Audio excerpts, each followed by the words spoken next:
माघी पूर्णिमा का विशेष धार्मिक महत्व है। मान्यता है कि माघी पूर्णिमा से 3 दिन पहले से पवित्र नदियों में स्नान करने से पूरे माघ माह स्नान करने का पुण्य प्राप्त होता है। शास्त्रों में सभी पूर्णिमाओं को शुभ बताया गया है, लेकिन माघ मास की पूर्णिमा विशेष रूप से फलदायी मानी गई है। माघ मास की कथा प्रारंभ कांतिका नगर में धनेश्वर नाम का एक ब्राह्मण अपनी पत्नी के साथ रहता था।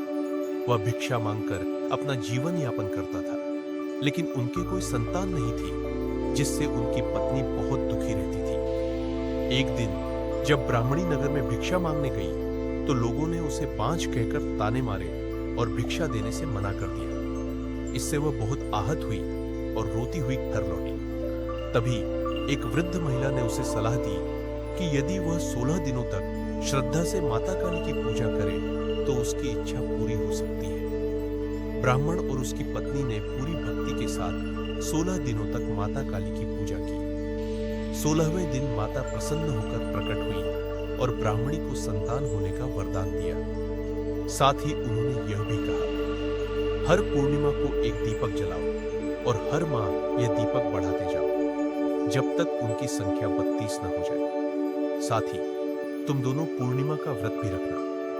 ब्राह्मण दंपति ने माता के आदेश का पालन किया। कुछ समय बाद ब्राह्मणी गर्भवती हो गई और उन्होंने एक पुत्र को जन्म दिया, जिसका नाम देवदास रखा, लेकिन वह अल्पायु था। समय बीता और देवदास को उसके मामा के साथ काशी पढ़ने भेजा गया। वहीं एक दुर्घटना के कारण धोखे से उसका विवाह हो गया। कुछ समय बाद जब उसकी मृत्यु का समय आया, तो कालदेव उसे लेने पहुंचे, लेकिन संयोग से उस दिन ब्राह्मण और उसकी पत्नी ने अपने पुत्र के लिए पूर्णिमा का व्रत रखा था। इस कारण कालदेव चाहकर भी देवदास को नहीं ले जा सके और उसे जीवन दान मिल गया। इस प्रकार पूर्णिमा का व्रत रखने से संकट टलते हैं और सभी मनोकामनाएं पूरी होती हैं। माघ मास में भगवान विष्णु जल में निवास करते हैं, इसलिए इस दिन पवित्र नदियों में स्नान करने से विशेष पुण्य मिलता है।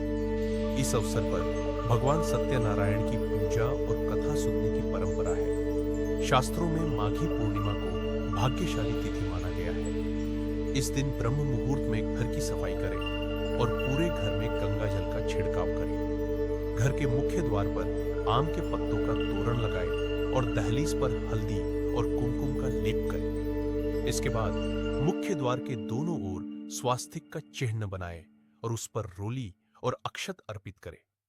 फिर मुख्य द्वार पर घी का दीपक जलाकर प्रणाम करें। इसके बाद तुलसी की पूजा करें और उन्हें जल, दीपक और भोग अर्पित करें। ऐसा करने से मां लक्ष्मी प्रसन्न होती है और घर में ऐश्वर्य एवं समृद्धि का वास होता है। माघी पूर्णिमा के दिन दान करने का विशेष महत्व बताया गया है। इस दिन गरीब और जरूरतमंदों को तिल, घी, कंबल, फल आदि का दान करें।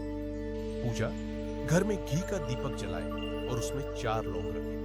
इससे घर में धन धान्य की कोई कमी नहीं रहती। इस दिन भगवत गीता, विष्णु सहस्त्रनाम या गजेंद्र मोक्ष का पाठ करने से जीवन के सभी संकट दूर होते हैं और सकारात्मक ऊर्जा बढ़ती है। भगवान कृष्ण को माघी पूर्णिमा विशेष प्रिय है। इस दिन श्री कृष्ण और चंद्रमा को सफेद फूल, सफेद वस्त्र, सफेद मोती और सफेद मिठाई अर्पित करें। ऐसा करने से भगवान श्री कृष्ण की कृपा प्राप्त होती है और जीवन में सुख शांति बनी रहती है।